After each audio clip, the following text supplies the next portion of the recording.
Side Hustle Show 54, Recession-Proofing Your Life. Welcome to the Side Hustle Show, where aspiring part-time entrepreneurs learn how to turn their side hustle dreams into reality. Because your 9 to 5 may make you a living, but your 5 to 9 makes you alive. And now, your host, Nick Loper. Hey everybody, Nick Loper here. Welcome to the Side Hustle Show. This is episode 54, setting up shop on Etsy, scoring book deals, and recession-proofing your life. My guest today is Kimberly Palmer. She's one of the biggest advocates for having a side gig as part of your financial backup plan, and she wrote the book on the subject. She's the author of The Economy of You: Discover Your Inner Entrepreneur and Recession-Proof Your Life. Now, even though Kim loves her job as a journalist, she shares how the recession inspires her to become a little bit more self-reliant and even open up an Etsy shop. Now, while her earnings remain modest on Etsy, she enjoys she talks about, the benefit of having a creative outlet, kind of practicing this marketing and even making some money outside of her day job. Now, on top of that, Kim has hustled her way into 2 book deals, traditionally published book deals, and the recognition of being a published author has led to some interesting and income-producing opportunities, which we'll get into a little bit too.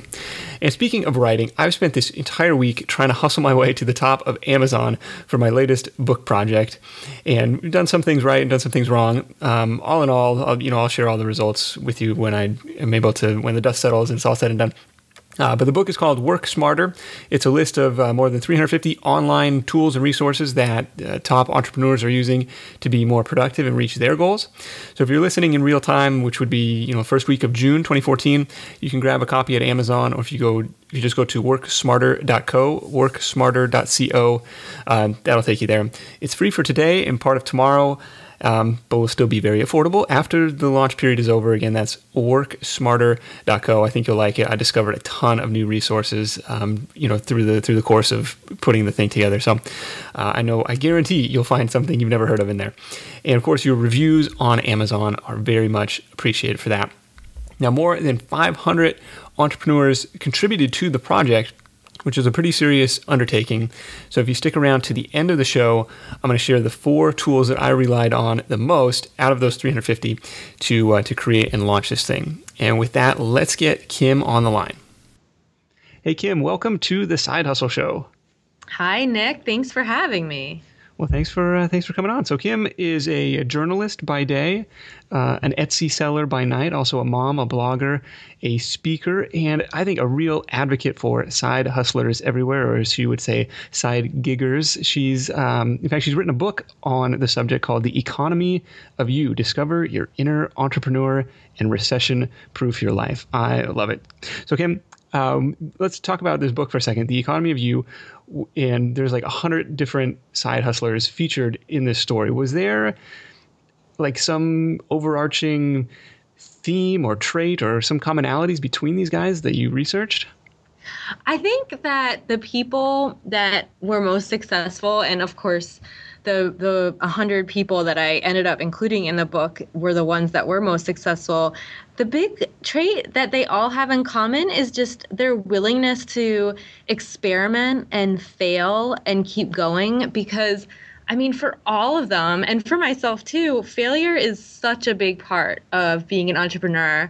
And a lot of people let that stop them, and it sort of just derails them before they even get going. So the people that really were most successful were the ones that found a way just to persevere past that, and they have support systems or techniques and strategies that basically give them the strength to keep going when they do get a negative review, or they have a terrible day, or they create something that just doesn't sell.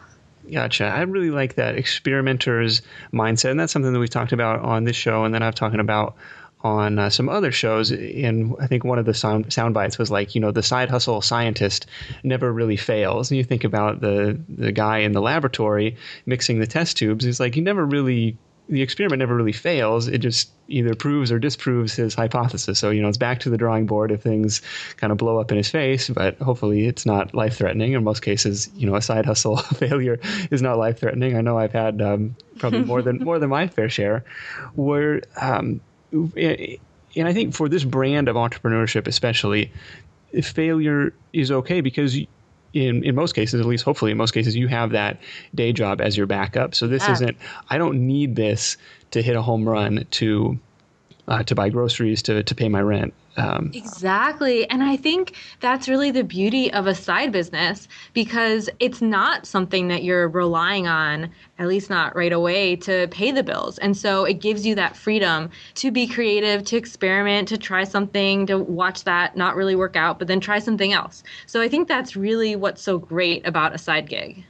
Was there anything that stood out to you from your research for the book that kind of accelerated people's growths or helped maybe minimize those failures? Because it's like, it's one thing, failure is great, fail forward and all that stuff, but it still sucks. Like you still would rather succeed. Like, was there anything that kind of moved the needle in that direction? I think that one of the keys is to not invest too much before you really gain some traction or found your customers or clients, because what you don't want to do, and what really people get into so much trouble, is when they pick a side business that's expensive, that has a lot of startup costs. You have to buy stuff before you even get started. So, I mean, the people that really are most flexible and can really weather the inevitable failures are the ones that are starting side businesses that don't have a lot of startup costs. And I think a lot of people can do that by taking advantage of these really amazing e-commerce websites that exist now. Of course, Etsy is one of them, but also places like Fiverr and Elance and Freelancer. I mean, you don't have to put a lot of your own money up front into starting something if you're taking advantage of and really leveraging these e-commerce sites that already exist. So I think that can be a really useful strategy too. Definitely. That's a low risk way to get started for sure. You're not mortgaging your house to get this done, buying a ton of inventory, or like I did, spending 10 grand on a website, which is making a big bet that thankfully paid off, but have made plenty of other bets that didn't go that way down the line too. So Kim, you told me you love your job. You're a writer for US News. Like that's for a lot of people a dream job, right? Yeah, I mean, I love my job. I hope I have it forever. So I'm not looking to replace my full-time job by any means. So why side hustle? I could see a lot of people, hey, I've got my dream job. Why come home and work more nights and weekends? Yeah, well, really two reasons. One, I'm looking for more financial security. So I first got the idea for my side business in 2009, when it basically felt like the world was falling apart. I mean, the recession was really in full force. I felt like I had no job security. I felt like no one had any job security. Yeah. I still feel like that to a large degree. And so I needed and wanted to have an extra source of income. So that was really my first and primary motivator. But then it really became about so much more than that over time. And that is because my side gig, and I think this is true for a lot of people, it gives me such an incredible creative outlet to experiment and try new things and really get to create something on my own that I don't have the opportunity to do during my full-time job, because I am, my priorities are not always my own. I'm writing articles, I have editors, but with my side gig on my own, I can have any idea that I want and really write it and build it and put it out into the marketplace. So there's definitely a creative satisfaction and creative outlet that I don't get from my day job that I really enjoy. I love it. And that's kind of one of the reasons I started blogging, even way before the Side Hustle Nation blog. It was just, hey, this is a creative outlet for me, a chance to practice writing on a daily basis and all that stuff. So how did you decide what to sell? Like what was the right side gig for you? It came to me when I was browsing Etsy. I mean, I've been a longtime buyer and shopper on the website. And when I was browsing one day, I discovered this whole section of paper products and calendars and planners. And as soon as I saw those products, I thought, I could create money-themed planners and put them up here. So I got the idea really quickly when I was just browsing the website. And that night, really, I started drafting my first money planner, and I created it as a digital file. And I soon created about a dozen different kinds of money planners around different life goals. And I mean, that's how I got the idea. It came to me really quickly. It was sort of a combination of my background in personal finance with my love of writing. And I found an amazing illustrator to work with me on creating the graphics and covers. And so that's how it happened. It actually happened. It took me just about 2 weeks or so to get it up and running. Wow, that's really quick time to ramp up. That's awesome. So can you fill everybody in case people aren't familiar with what Etsy is? Yeah. Etsy is a handmade marketplace. So any kind of product that you make by hand, and that has a really wide definition. So anything from jewelry or scarves. I buy a ton of infinity scarves on there, to digital products like I make. So a really wide range. I mean, there's artists. A lot of artists are on there as well. So really anything that is handmade is allowed to be sold on there. Okay, you bring up and I was really surprised to find out that your stuff was digital, or that digital stuff was allowed on there, because I thought it was all like, hand knit, blankets and, antique artisan, whatever, like this handmade stuff. So you're able to do a digital thing where you create it once and sell it, a million times over. I think that's really, really cool, because kind of the criticism that I've heard of Etsy is that it doesn't scale. Like if you're sitting there knitting, baby sweaters or something, like there's a limit to how many you can make in a day. And that's kind of like the ceiling of your thing. And then once you bring somebody else in to help, with your production, or, you find a production facility, then it's no longer handmade. And now you're no longer, eligible to be on Etsy. Yes. I mean, I think that is one major valid criticism of Etsy, is that a lot of people get on there with big ambitions, and the price points just doesn't add up to something that's viable. So they end up basically working for $5 an hour selling scarves, for example, or whatever it is. So, I mean, I think that is a real problem that you have to watch out for. But yes, they do welcome and encourage digital products. And so that's what I love about Etsy. And they even make it so easy with automatic downloads. So when someone does buy something for my shop, I really don't even have to do anything, because the digital PDF is downloaded automatically for them. And I mean, Etsy is really easy to use in that way. That's awesome, because I've been selling a couple ebooks on Fiverr, and they have not got this automation down yet. You still, even though it takes just a couple seconds, you still have to like log in and like physically deliver that order, add the attachment, that sort of thing. Yeah, and I actually found, I mean, because Etsy made this switch during my time on there. And so when I started, I had to do the same thing of, logging in and attaching the file. And it's actually, I mean, it sounds easy, but it's kind of a pain. And I mean, it's not something when you're really busy, you're juggling your personal life. I mean, I have 2 little kids, and I mean, I don't always want to have to log on to my computer. I try not even to turn my computer on over the weekend. So automatic downloads, such a key tool. Yeah, that's really cool. So how do you go about kind of setting up shop? Any best practices if somebody wants to get started, or they have an idea of something they could sell, like anything to like get your product to stand out amongst the crowd there? The big thing on Etsy is the aesthetic. I mean, they're all about looks and beautiful things. So if you are not skilled artistically, as I am certainly not, you want to make sure that you work with someone who is. So in my case, it was working with an illustrator. But maybe, if you have good photography skills, then you can handle it yourself. But the photos and images that you use on Etsy are so important. And I mean, it really makes or breaks a shop. So I would say to put a lot, even if your product isn't something related to beauty or art, I think you have to put a lot of effort into the look and the aesthetic of your product. Where did you end up finding your illustrator? I actually found her through a blog, that a so-called mommy blog, like a blog written by a mom about her kids. I really loved the header that she used on her blog. And so I just asked her who the illustrator was, and it turned out to be this amazing freelance illustrator who I just really like her sort of whimsical designs, and it turned out to be a perfect fit for me. So I've worked with her ever since I first started my Etsy shop. Okay, and it wasn't too expensive to get that initial work done?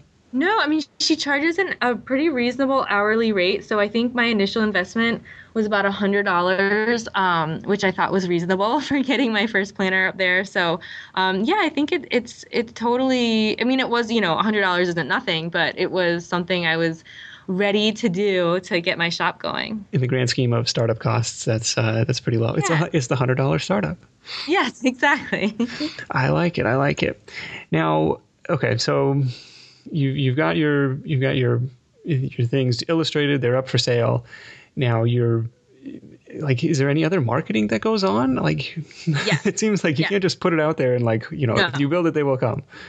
No, you're completely right. And that's such a good point, because when I first put it up there, I mean, I think I mentioned it took me just a couple weeks to get it up there, but then it's not like I had sales overnight. I mean, then that's when I had to start my marketing. I didn't have any sales basically until I started really developing a marketing plan. And I mean, that didn't come naturally for me. I had to sort of learn and apprentice myself to other people who are really good at it. But I basically decided that my target audience for my planners was fellow moms and people who read mommy blogs. And I say that mommy blog term in quotes because it is, I don't know, I don't know how I feel about that term, but it seems to be what's used to describe these blogs that are written by women for other women about parenthood. So I basically made a list of those blogs that I thought my potential customers would be reading, and I reached out to them, and a lot of them wrote back and said yes, they'd feature my products, and we hosted some giveaways, and that's how I got word out, and that's when my shop started to take off. Wow, that's outstanding. Really cool strategy. Is it Etsy, like, if there's any dudes listening, is Etsy only for women? Or do they have products for guys too? Or can guys sell on there? It's definitely not only for women, although I have to say it's probably largely or mostly women who shop and sell on there. But it's definitely not just women. And there's a lot of guys on there. But for some reason, I think because of the emphasis on, jewelry and accessories, it's definitely dominated by women, I would say. Okay. So I like this strategy because now you've got your content up on other people's sites, linking back to your store, and it kind of sits up there, like it stays there forever. If somebody's looking through their archives, they might find it and stuff. So it's like, obviously it's a one-time shot when that post goes live or whatever, but and there's a little bit of residual impact there too. Yeah. Oh, absolutely. I can see from my stats on my Etsy site that, guest blog posts I wrote years ago still send people to the shop. So you're exactly right. Do you find a lot of people coming through from your site, or do people come kind of through Etsy's own ecosystem? What kind of what's been your experience on that? Yeah, my biggest source is actually Pinterest. And I don't even know, I guess someone posted an image of my baby planner on Pinterest because that's where most of my traffic comes from. And I've tried to figure out who posted it or where, but I can't. So who's the original pinner? Yes, I have no idea, but I'm grateful to them. So Pinterest is huge for Etsy, and then Etsy itself, because a lot of people just come and browse from there. And then the others, and then the sites that I've written for, but then yes, my own website, which is by KimberlyPalmer.com. Of course, I feature my planners on my own website, so traffic comes from there too. Okay. Now, what are we talking about in terms of earnings? Is this like you say, you don't aim to replace your day job or quit your day job, but is this a decent side hustle? Yeah, it's pretty modest. I earn about $200 a month from my Etsy shop, so definitely modest. But what I like to say and what I believe is that it's so, even a modest amount gives you such creative satisfaction and financial empowerment, because I know that if I, God forbid, were to lose my job or suddenly had a ton of time to invest in my Etsy shop and grow it, I could grow it because I have it set up already, and I've already gotten a sense of who my customers are and what they want. So it's not about the amount. And also I have to say $200 a month has actually come in really handy. It's been really useful for us. So there's no shame, I think, in earning a modest amount. No, I think that it definitely adds up over time for sure. And especially if it's relatively passive. Like you said, they're doing the automatic delivery for you. So it's not a huge, you're not the person there, knitting those tiny baby sweaters. Exactly. I tell you, Etsy makes you appreciate the economies of scale and Chinese manufacturing or whatever. Yeah. And we get in trouble for saying this, but it's like you go on there, you're like $80 for a blanket. Are you kidding me? I get this thing at Target for $5. And then, of course they're like, but it's handmade and, you got to support the local economy and all this stuff. It's like, It's a different world. It's a different world. It is. Very cool. So I think, even at the $200 level, it's money that you're earning outside of your day job, like by your own merits. And that's, like you said, it's worth more than the money because it's a creative outlet, and that's really, really cool. Can we switch gears and talk about the scoring the book deals? Like, how do you go from being, well, I guess you're a journalist, so you're into the writing world, but like, how do these book deals come about? I've always wanted to write books. And so this was something I've been really focused on trying to accomplish for basically ever. But basically, I had my idea for my first book, which is called Generation Earn, basically a financial guide for young people. I had that idea, so I bought a book on how to write a book proposal, and I followed it exactly. And I found on mediabistro.com different agents, and I just sent out my query letter to about a dozen agents and ended up connecting with my current agent, who I just love. And she pitched my first book and, of course, got me my first book deal. And then the same thing happened the second time around. I had my idea for the economy of you and wrote the really formal book proposal that's required by publishers. And my agent, sent it around, and then we got the publishing deal. So it's a pretty formalized process, but I basically just followed it. This is fascinating. So you go to Media Bistro to find an agent? Yes. You submit your proposal there, or you kind of connect with No. So Media Bistro, they just have a really useful guide to agents. And so that helped me narrow down the kind of agent that I wanted to pitch. And so I made a list of about 12 names of agents that represented nonfiction business books. And I wrote them all a one-page letter, which is called a query letter. This is such a formalized process. So I was just following it, and it was all laid out in the book proposal guide that I read. So I wrote them all this one-page letter that kind of gives a brief synopsis of the book. And then I think about 3 or 4 wrote me back and said, yes, please send me more information. And that's when I sent out the 50-page formal book proposal. And then from there, I think a couple were interested, and we had a phone conversation, and I, picked my current agent. That's an amazing batting average when you hear about, when you hear the stories of Harry Potter getting rejected, I don't know how many times, and 4-Hour Workweek getting rejected 25 times. And it's like, shoot, I had 2 bites out of 12, it's like, oh my God. Yeah. Let me clarify. I mean, I had a lot of rejection along the way. I didn't give you all those details, but finding the agent, that wasn't a ton of rejection, but the publishers, that step contained a lot of rejection. So, okay.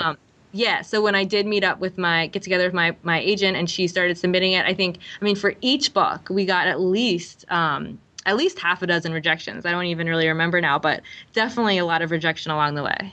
So is being a published author a lucrative side hustle?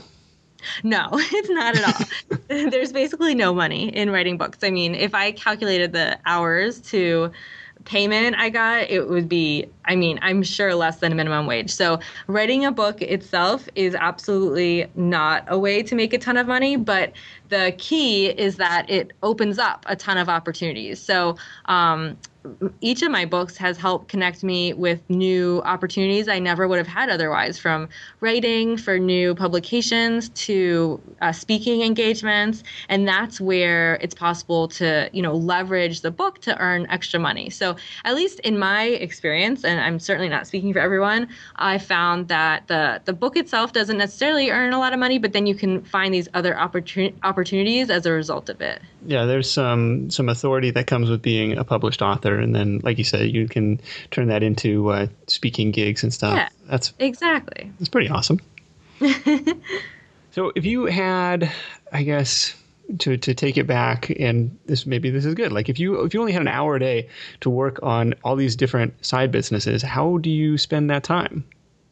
Well, my favorite way to spend the time is brainstorming with my little moleskin notebook and writing down my ideas for new planners that I have and mapping them out, and basically just thinking of new ideas. That's my favorite part of the side business, and of really all the different types of things that I do is that brainstorming phase. So that's how I like to spend my time. But then how I make myself spend my time is to at least if I had 1 hour to at least spend half of it on the marketing side of things and reaching out to people and getting word out, because that I've learned is so important. And it's really easy for a lot of creative entrepreneurs to kind of forget about that or minimize that, but it's so important.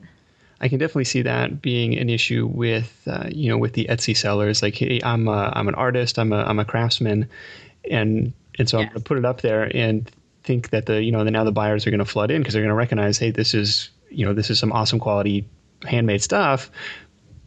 But then, kind of failing on the part of getting the word out and spreading the good news about their product. Yeah. That exactly. If an Etsy shop opens in the forest and no one is around to hear it or something. Yes. Very cool. So ByKimberlyPalmer.com is the website. The Economy of You is the book. Anywhere else people should go to connect with you? If anyone's on Twitter, I'm Alpha Consumer. Okay. And we'll put all that stuff in the show notes. And Kim, thank you so much for joining us. We will wrap up with your number one tip for Side Hustle Nation. My number one tip is to just get started, because I think a lot of us put off our ideas and find reasons to delay. But if you just open up your profile on one of these websites today, or describe what you have to offer, or even just send a tweet or put in your Twitter ID the kind of coaching you want to do or whatever idea you have, that's how you can get going and gain traction and get a sense of who your customers might be and how you can help them. So that's my main advice. I love it. Keep hustling. Yes. All right. Sounds good. We'll talk to you soon. Thank you. And there you have it. I hope you enjoyed that conversation with Kim Palmer from ByKimberlyPalmer.com. Kim, thanks for joining me. All the links and show notes are at sidehustlenation.com/episode 54. Now, like I promised, I'm really excited to share the full breakdown of the creation and the launch and the results of the Work Smarter book. But because I don't have all the data yet, I'm just going to share the 4 tools that I really relied on to get this thing done and get it out the door. Now, of course, I used way more than just these, but these were probably the biggest over the course of the project. And be sure to grab a copy of the book for yourself at worksmarter.co. Again, it's going to be free, for the next couple of days, and then it'll be pretty cheap after that. So, excuse me. The first one is a virtual assistant service called Fancy Hands. These guys are out of New York. It's an all-American virtual assistant company that runs, $45 a month for 15 tasks. I ended up upgrading to a higher level plan because I needed a lot of work done for this. So what happens is you can send off a 15-minute task and it kind of goes into a queue, and then one of the available assistants picks it off and says, "Okay, I'm gonna take care of this for you." And so what they did, they built the entire foundation of this book. They went and found all these resources. So they created a spreadsheet of, contributors, recommenders, and the resources and tools that they named. They went through and categorized all of those resources. They wrote descriptions of the ones that I wasn't familiar with. They found the pricing information. They found the links to all of these websites and apps and stuff. And then what they did, they went through and translated all that spreadsheet data, 500 rows or whatever we had, into sentence form and into a Word doc or into Google Docs, which is my next tool. They went through and found contact information for all the contributors and all of the companies. And so how we compile this was all in Google Docs. So this is resource number 2 that I used. Google Docs spreadsheet, to compile the resources, and it had several tabs of different, okay, here's the contributors, here's the email addresses, here's the, contact page for these different companies. Here's the description and different columns and all that stuff. The next tool, and the reason we use Google Docs was just because it's kind of shareable, it was in the cloud, and there's some risk in that. I guess, so if there was a bad apple at Fancy Hands, right, they could have come in and deleted all the work and I wouldn't have had a local backup, but thankfully that didn't happen. And it was very seamless to just, share a link and have somebody go to town. And since it was kind of a non-dedicated assistant, probably 20 different people helped work on it, you could keep the link the same and just say, hey, anybody who has this link can edit the file, can edit these documents. And so that ended up working out really well.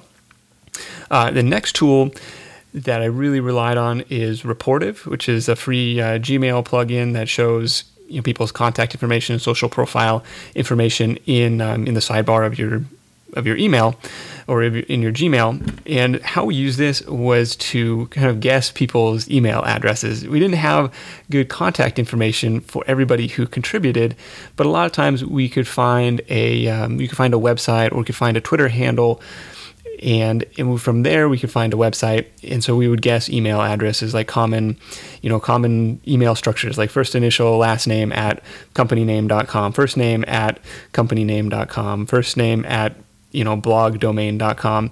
And how it works is when Reportive finds a match, when it finds a hit, it'll show the person's name and picture in the sidebar. So that's how you guessed the right email address. And so that's maybe a little bit of a sneaky way to gather all this data. And actually, Reportive ended up shutting down my account a couple different times during the course of this, because they must have said, hey, you're making way too many calls to our database, to our API, whatever it is.